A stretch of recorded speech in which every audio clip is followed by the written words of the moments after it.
Congress working committee में नए अरकान को शामिल किया गया है। कुमारी शैलजा और अभिषेक मनु सिंघवी को कांग्रेस वर्किंग कमेटी में पार्टी आला क़यादत ने जगह दी है। परमानेंट इनवाइटी सुब्बा रामी रेड्डी और स्पेशल इनवाइटी अजय कुमार लल्लू को मुकर्रर किया गया है।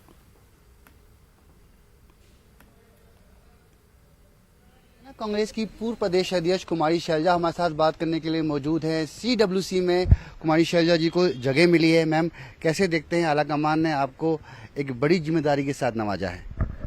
जी बिल्कुल, मैं आभारी हूँ हमारी अध्यक्ष श्रीमती सोनिया गांधी जी की और हमारे नेता राहुल गांधी जी की, जिन्होंने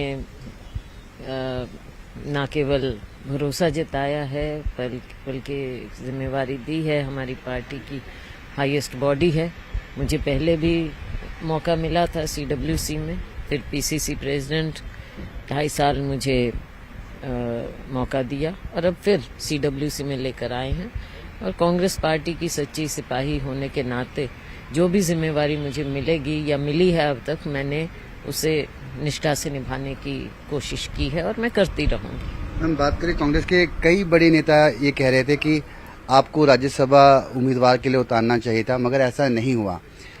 जो अपेक्षाएं थी वैसे आला कमान ने डिसीजन नहीं लिया, मगर क्या जो ये अब जिम्मेदारी मिली है आपको, उसको डैमेज कंट्रोल करने की कोशिश की जा रही है, आपको मनाने की? मगर आपने कभी कहा नहीं कि आप नाराज हैं। वैसे मेरी नाराजगी का तो सवाल ही पैदा नहीं होता। पार्टी में नाराजगी का